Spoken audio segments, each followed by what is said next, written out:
Salut! Dans cette vidéo, je vais vous montrer comment utiliser les booléens sur des surfaces courbes ou arrondies. Donc il y a le meilleur des cas, donc c'est celui-ci que j'ai déjà préparé là. Donc si je baisse mon cutter à l'intérieur de l'objet que je veux couper, donc c'est bien une surface arrondie, et j'ai un léger problème de shading ici sur les coins. Donc en ayant préalablement sélectionné ça, fait un shade smooth en allant dans l'object data sous normal, on coche auto smooth.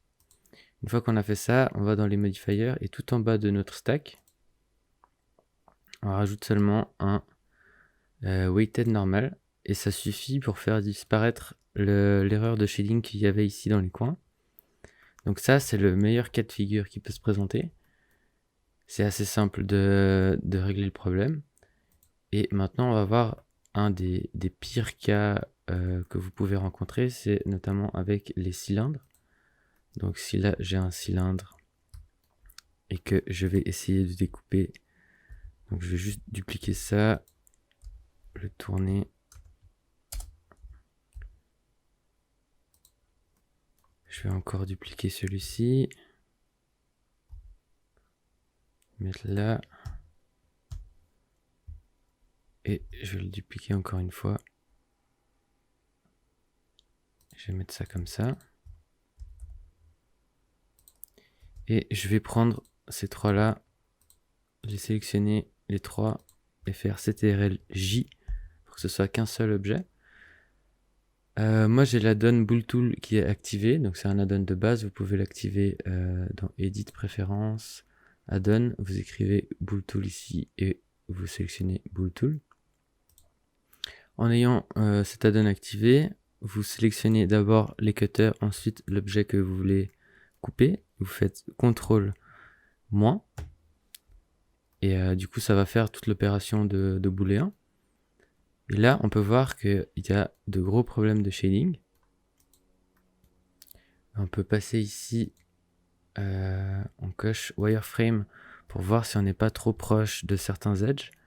Donc là on peut voir qu'ici ça va, mais là on est relativement proche. Donc je vais aller dans le cutter, sélectionner ces deux en sélectionnant une face et en appuyant L. Et là je vais juste les monter un peu. Voilà. Et ça je vais le nommer cutter.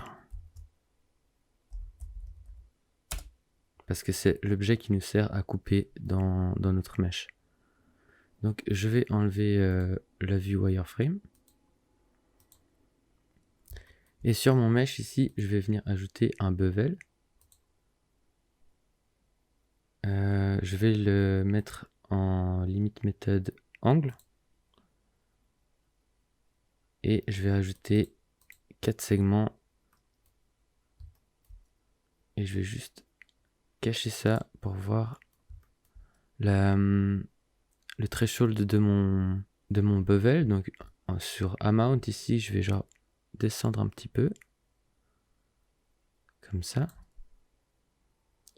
Je peux rafficher mon booléen et là on voit que quand je l'affiche, je perds de la distance de mon bevel ici.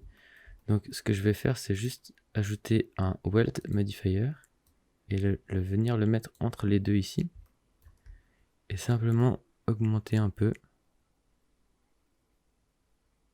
Voilà. Un poil moins.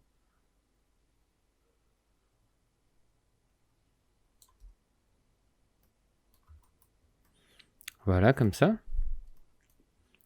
Maintenant, admettons qu'on a fini de faire toutes les opérations de booléen qu'on avait besoin de faire sur ce mesh et qu'on est prêt à appliquer les modifiers. Donc avant de faire ça, je vais faire Shift D sur le mesh de base. Et du coup, je vais l'appeler base. Et sur celui qu'on vient de dupliquer, du coup, j'enlève tous les modifiers qu'on a appliqués avant. Et je le cache. Maintenant, je retourne sur celui-ci. Et sur celui-ci, je vais appliquer tous les modifiers.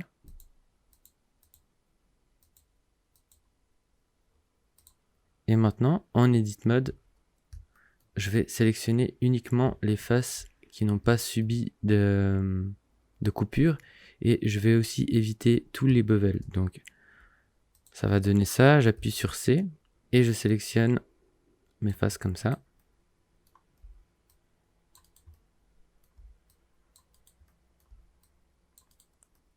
Je sélectionne ici.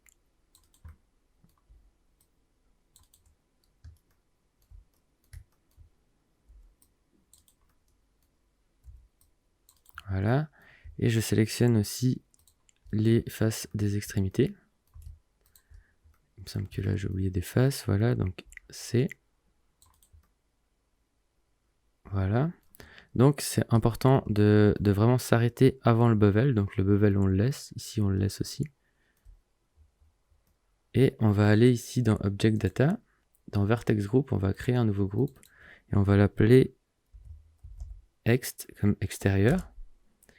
Et je vais assigner ces faces qu'on vient de sélectionner à ce groupe. Donc j'appuie. Pour vérifier que c'est bien assigné au groupe, je vais désélectionner. Et quand j'appuie Select, ça devrait me resélectionner les mêmes faces. Donc c'est bon, le groupe est bien fait. Donc on va désélectionner. Et on va créer un autre groupe. Et celui-là, on va l'appeler int pour intérieur. Et là, on va venir ici sélectionner les faces intérieures, donc celle-ci. Je reste appuyé sur CTRL et je sélectionne la dernière face et ça me sélectionne automatiquement celle du milieu. Donc là, j'appuie sur Shift, je sélectionne cette face, je reste appuyé sur CTRL, je sélectionne cette face. Donc de nouveau, on évite le bevel qui est ici. Pareil ici en dessous. Et maintenant, je vais les assigner à ce groupe. Donc, bien sélectionner ce groupe et assigner. On fait la vérification, on désélectionne, on sélectionne et on voit que ça a marché. Donc maintenant, si je passe en Object Mode, on voit du coup que nos problèmes de shading sont toujours là. On voit qu'il y en a même à l'intérieur ici. Alors, on va venir ici dans les modifiers. On va ajouter un data transfer. Donc on va d'abord s'occuper de la partie extérieure ici. On va choisir le cylindre qu'on a dupliqué avant, donc sans les modifiers, celui de base, donc je vous le remontre, c'est celui-là. Je le recache, c'est pas important qu'il soit affiché.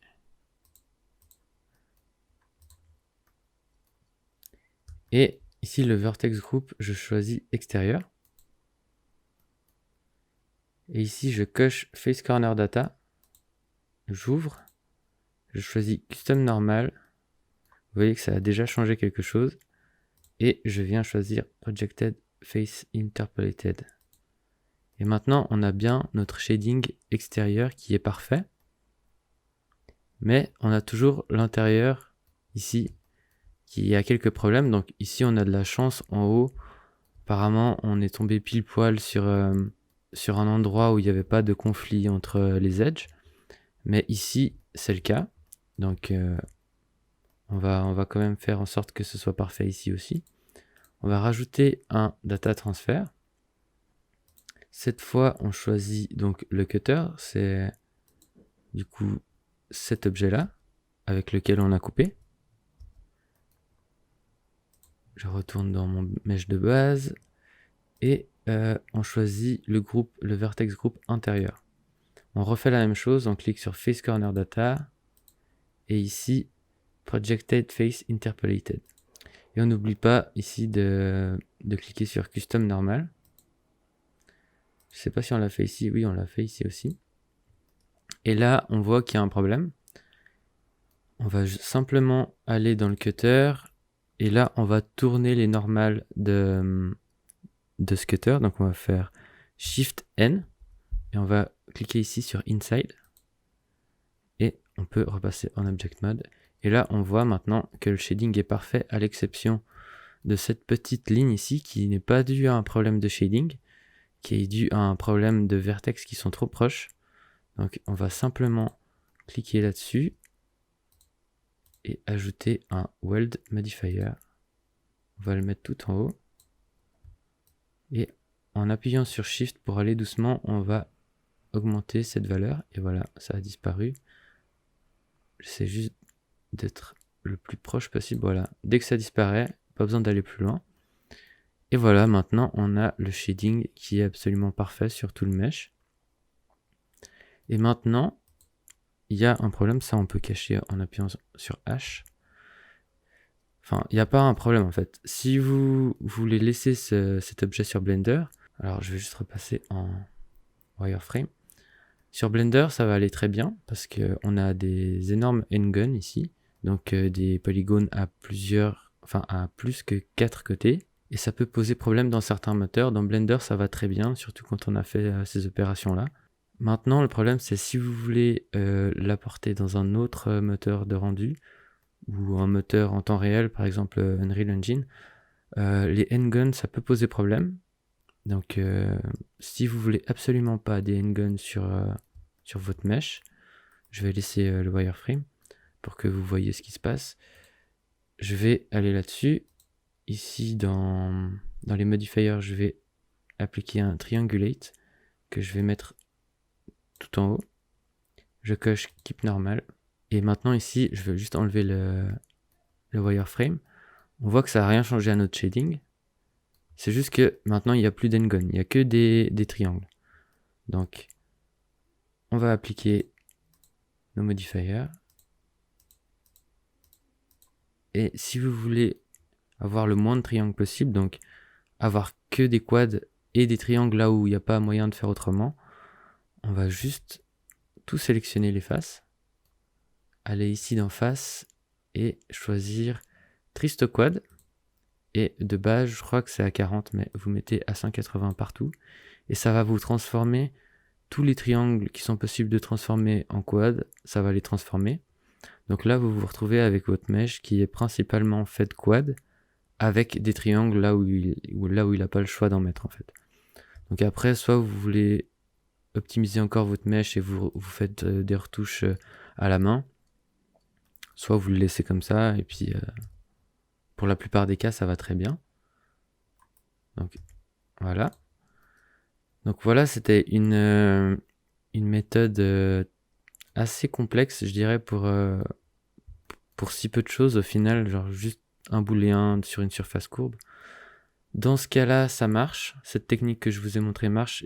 C'est très aléatoire comme workflow, les booléens sur des surfaces courbes.